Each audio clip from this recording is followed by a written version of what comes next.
ഉത്സവത്തിന്റെ 5ാമത്തെ ദിവസമാണ്. നമുക്ക് കാണാൻ പോവാ.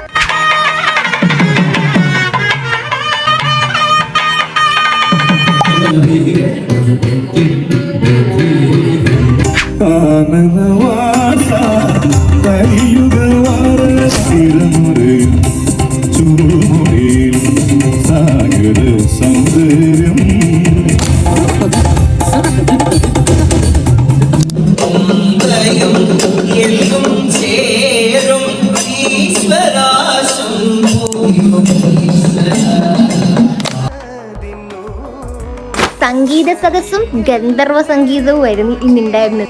കുഴപ്പമില്ലായിരുന്നു, കൊള്ളായിരുന്നു. 2ാമത്തെ പരിപാടിയായിരുന്നു ഗന്ധർവ സംഗീതം. അവരുടെ പാട്ട്, എനിക്ക് ആ ചേട്ടന്റെ പാട്ട് ഒത്തിരി ഇഷ്ടപ്പെട്ടു. അതുകൊണ്ട് ഞങ്ങൾ അവിടെ ഇരുന്നു പോയി. ഇതാ ഇപ്പോഴാണ് വന്നിരിക്കുന്നത് 10 മണി. ഇന്ന് നമ്മുടെ ഉത്സവത്തിന്റെ 5ാമത്തെ ദിവസം. അതെങ്ങനെ 6ആവുന്നേ? ആണോ? പോകാൻ പറ്റുമോന്ന് യാതൊരു നിശ്ചയവും ഇല്ല. ഇവിടെ മഴയാണ്. ഞങ്ങൾ സാധാരണ ഒരു 6:25 ആവുമ്പം വീട്ടിൽ നിന്ന് ഇറങ്ങുന്നതാണ്. അങ്ങനെ ഇറങ്ങാൻ പറ്റിയില്ല. ഇപ്പൊ സമയം 7 മണി ആയിട്ടുണ്ട്. ചെറുതായിട്ടൊന്ന് കുറഞ്ഞ് നിൽപ്പുണ്ട് മഴ. അതുകൊണ്ട് ഞങ്ങളിപ്പോ ഇറങ്ങിയാലോ എന്ന് ഓർക്കുക. കാറൊക്കെ ഇവിടെ കിടപ്പുണ്ട്. കാര്യമില്ല, അമ്മ ഓടിക്കൂല. അമ്മക്ക് ലൈസൻസ് ഉണ്ടെങ്കിലും അമ്മ ഓടിക്കത്തില്ല. എന്നും ദാ ഇത് പൊന്തിക്കൊണ്ടേ പോത്തോ.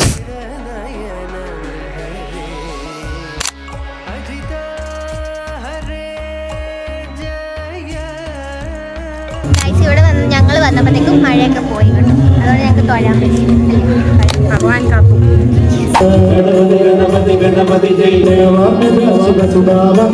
അപ്പൊ ഗൈസ്, മഴ കൊണ്ടാണേലും ഞങ്ങൾ ഇന്നത്തെ അമ്പല ദർശനം കഴിഞ്ഞിരിക്കുകയാണ്. ഇന്ന് ഭഗവതി സേവ ഉണ്ടായിരുന്നു. പ്രസാദമൊക്കെ ഇന്ന് കിട്ടായിരുന്നു.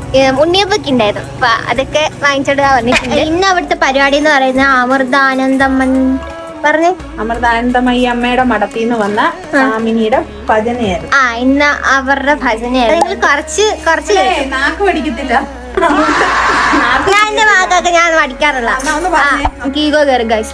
അമൃതാനന്ദമയി ഓക്കെ. അമൃതാനന്ദമയിയുടെ മഠത്തിന്ന് വന്ന അമൃതാനന്ദമയി അമ്മയുടെ മഠത്തിന്ന് വന്ന ഭജനയായിരുന്നു.